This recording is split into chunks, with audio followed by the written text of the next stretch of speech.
Hi, hello, வணக்கம். இன்றைக்கி ஸ்ரீ நீவி ஸ்டடீஸில் நம்ம கதைக்களம் ஸ்ரீ நீவி கதைக்கள பகுதியில் நம்ம பார்க்க போகிறது பீர்பால் கதை. பீர்பால் அக்பர் பற்றிய கதைகளை தான் நம்ம தொடர்ந்து இந்த வீடியோவில் நம்ம பார்க்க போகிறோம். பீர்பால் இல்லாமல் அக்பர் இல்லை அப்படிங்கிறத பற்றி தான் நம்ம இந்த வீடியோவில் நம்ம பார்க்க போகிறோம். பார்க்கலாமா? பீர்பால் இல்லாமல் அக்பர் சக்கரவர்த்தி இல்லை என்று சொல்லுகின்ற அளவுக்கு பீர்பால் அக்பர் சக்கரவர்த்தியின் மனதில் இடம்பெற்றிருந்தார் என்று கூறுவது மிகையல்ல. அதாவது பீர்பால் அக்பரோட மனசில் ரொம்ப நீங்காத இடத்தை பிடிச்சிருந்திருக்காரு. அக்பர் சக்கரவர்த்தியின் மனதில் அந்த அளவுக்கு பீர்பால் இடம்பெற்றிருந்ததன் காரணம் என்ன அப்படின்னு பார்த்தீங்கன்னா, அவருடைய அறிவுடைமை தான். பீர்பால் மிகவும் அறிவுடையவராக இருந்தார். பீர்பாலுடைய நகைச்சுவை கலந்த பேச்சும் விகடம் நிறைந்த செயல்களும் மட்டுமின்றி அக்பர் சக்கரவர்த்தியின் சிறப்பான ஆட்சியில் அதிக அக்கறை கொண்டிருந்தது தான் பீர்பால் மீது அக்பர் வச்சிருந்த பாசத்திற்கு காரணம். திறமையுள்ளவர்கள் யாராக இருந்தாலுமே அவர்களை ஆதரிக்கவும் ஊக்கப்படுத்தவும் செய்யும் இயல்பு கொண்டவர் அக்பர் சக்கரவர்த்தி. இவ்விதமாக கண்டெடுக்கப்பட்ட நல் முத்துதான் பீர்பால்.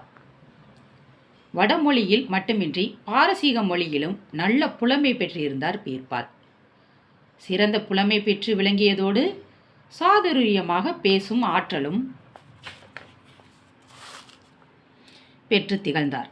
அதனால்தான் பல எதிர்ப்புகளிடையே ஒரு இந்துவான பீர்பால் முஸ்லிம் சக்கரவர்த்தியின் அவையில் பல பொறாமையுள்ளவர்களை சமாளித்து கொண்டு இறுதி வரை வெற்றி வாகை சூடி வந்தார். பீர்பால் முஸ்லீம் கிடையாது, அவர் ஒரு இந்துவாக இருந்தாலும் கூட அக்பர் முஸ்லீம். ஆனால் அந்த முஸ்லீம் சக்கரவர்த்தியின் அவையிலேயே அவர் பொறாமப்படுற அளவுக்கு அவர் வெற்றி வாகை சூடி இருந்திருக்கிறாரு பீர்பால். பீர்பால் என்றால் தலை சிறந்த வீரன் என்றும் வீரர்கள் அனைவரின் சிறந்து விளங்குபவன் என்றும் பொருள் கூறலாம். ராஜா பீர்பால் என்ற பெயரை இந்த மேதைக்கு சூடி மகிழ்ந்தவர் தான் அக்பர் சக்கரவர்த்தி.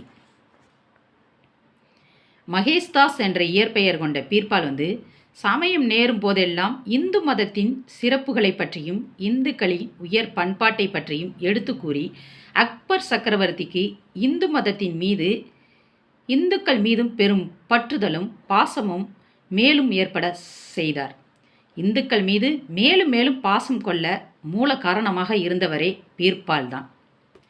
இந்து முஸ்லிம் ஒற்றுமைக்காக பெரிதும் பாடுபட்டவர் அக்பர் சக்கரவர்த்தி. இந்து முஸ்லிம் ஒற்றுமைக்காக அக்பர் ரொம்ப பாடுபட்டிருக்காரு. தன்னுடைய அரசவையில் இந்து மதத்தை சார்ந்த அறிஞர் பெருமக்களுக்கு மிக உயர்ந்த பதவிகளை அளித்து இருக்கிறார். அவர்களுடைய புலமையை போற்றியவர் அக்பர். இந்த செயல்களால் பல முஸ்லிம் பெருமக்கள் பொறாமை கொண்டார்கள். ராஜா பீர்பால், ராஜா மான்சிங், ராஜா தொடார்மால், ஹஹீம் ஹிமால், முல்லா தோபிப் யாஷா, பைஜு, அபுல் பசல், ரஹீம், மியான், தான்சே என்ற 9 அறிஞர் பெருமக்கள் அக்பர் சக்கரவர்த்தியின் அரசவையில் இடம்பெற்று அக்பர் சக்கரவர்த்திக்கு வேண்டிய ஆலோசனைகளை கூறி வந்தாலும் கூட அக்பர் சக்கரவர்த்தியிடம் மிகவும் அந்யோன்யமாக இருந்தவர் பீர்பால் அவர்கள் மட்டுமே. ஒரு ஏழை பிராமண குடும்பத்தில் கோதாவரி நதிக்கரையில் மர்ஜால் என்ற ஊரில் 1541 பீர்பால் பிறந்ததாக கூறப்படுகிறது. இளம் வயதில் பெருந்துன்பங்களுக்கு ஆளான பீர்பால் முதலாக ராமச்சந்திரா பட் என்பவரிடம் வேலைக்கு சேர்ந்தார். அதன் பின்னர் காலிஞ்சார் சமஸ்தானத்தில் தலைமை பண்டிதரானார். அதன் பின்னர் தான் டில்லி தன்னுடைய அறிவுத்திறனால் முன்னேறினார். அக்பருடைய அரசவையில் பல அறிஞர் பெருமக்கள் அப்போது வந்தாலும் சமயோஜிதமாக பேசி அனைவரையும் மகிழ்ச்சியடைய செய்யும் ஆற்றலை பெற்றவர்.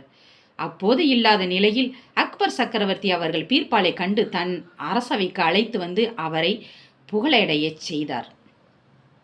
பாடல்கள் இயற்றுவதில் வல்லவராக விளங்கிய பீர்பாலுக்கு கவிஞர்களின் அரசன் என்ற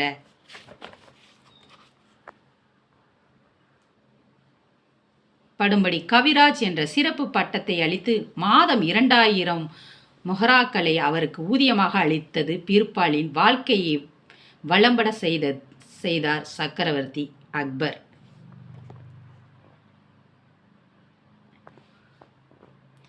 வடமொழியிலிருந்து இராமாயணத்தை பாரசீக மொழியில் மொழிபெயர்த்ததன் மூலம் பீர்பால் அறிஞர் பெருமக்களால் பெரிதும் பாராட்ட பெற்றார். வடமொழியில் என்ன பண்ணியிருக்காரு பீர்பால்? ராமாயணத்தை மொழிபெயர்த்து கொடுத்திருக்கிறார். அதனால் மக்களால் பெரிதும் பாராட்டுக்கு உரியவராக ஆகிவிட்டார் பீர்பால். ஒருவருடைய புத்தி சாதுரியம் அவரை மிக உயர்ந்த நிலைமைக்கு கொண்டு செல்லும் என்பதற்கு பீர்பால் உதாரணமாக திகழ்ந்தார். சாதாரணமான ஆளாக இருந்தும் தம்மை பட்டை தீட்ட பெற்ற வைரமாக ஜொலிக்க செய்த அக்பர் சக்கரவர்த்தியை வாழ்நாள் முழுவதும் தன் அன்பு தெய்வம் என்று போற்றி வந்ததுடன் அவருடைய வெற்றிகள் பலவற்றிற்கு காரணமாக இருந்து தன்னுடைய நன்றி கடனை தீர்த்து கொண்டார். தன்னுடைய ஏழ்மையை போக்கி நம்மளுடைய நல்ல வசதி வாய்ப்பாக நம்மளை வாழ வச்சது நம்மளுடைய அக்பர் சக்கரவர்த்தி தான் அப்படின்னு சொல்லிட்டு வாழ்நாள் முழுவதும் அக்பர் கூடவே அந்த பீர்பால் இருந்து தன்னுடைய நன்றி கடனை செலுத்தியிருக்கிறார். நல்ல எழுத்தாற்றல் பெற்று சிறந்து விளங்கிய பீர்பால் அக்பர் சக்கரவர்த்திக்கு நல்ல ஆலோசகராகவும் சிறந்த விகடகவியாகவும் விளங்கி வந்ததைப் போல சிறந்த போர் வீரராகவும் படைத்தளபதியாகவும் திகழ்ந்து வந்த இப்பெருமகனாரின் செயல்கள் ஒவ்வொன்றும் எவ்வளவு சிறப்புடையதாகவும் சிந்திக்க வைப்பதாகவும் திகழ்ந்து வந்தது தெரியுமா? கல்வி அறிவு பெறாத அக்பர் சக்கரவர்த்தி பின்னர் கல்வியின் சிறப்பை உணர்ந்தவராய் நல்ல நூல்களை நிறைய அளவில் வாங்கி பிறரை கொண்டு படிக்க செய்து அவற்றின் நுட்பங்களை உணர்ந்து வந்தார். அக்பர் சக்கரவர்த்திக்கு கல்வி அறிவு இல்லை, ஆனால் மற்றவர்களை படிக்க வைத்து அதனுடைய சிறந்த கருத்துக்களை அவர் பயன்படுத்தி கொண்டார். இவ்விதம் பல துறைகளை சார்ந்த நூல்கள் பலவற்றை தம்முடைய நூல் நிலையத்தில் வைத்திருந்தார். இந்து முஸ்லிம் ஒற்றுமைக்காக அக்பர் சக்கரவர்த்தி மிகவும் பாடுபட்டு இருக்கிறார். அதற்கு பீர்பாலும் பெருமளவில் ஆதாரமாக இருந்து வந்தார் என்பது குறிப்பிடத்தக்கது.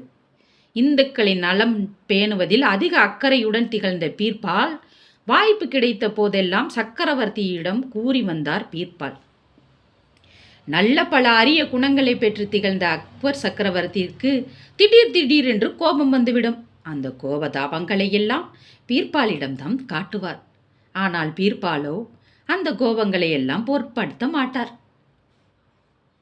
அக்பர் சக்கரவர்த்தி சர்வ சமய கொள்கையை பின்பற்றி நல்ல நிலையான ஒரு ஆட்சியை அமைத்து பேரும் புகழும் பெற்று சிறப்புடன் வாழ்வதற்கு காரணமாக இருந்தவர் பீர்பால் தான் என்று கூறப்படுகிறது. அவருடைய உண்மையான உழைப்பு சக்கரவர்த்திக்கு ஊக்கம் தருவதாக இருந்து வந்தது. அதாவது பீர்பால் இல்லாமல் அக்பர் இல்லை அப்படிங்கிற கதை இதுதான். இதோட இந்த வீடியோ முடிஞ்சது. அடுத்த வீடியோவில் வேறொரு கதை களத்துடன் உங்களை நான் சந்திக்கிறேன். நன்றி, வணக்கம்.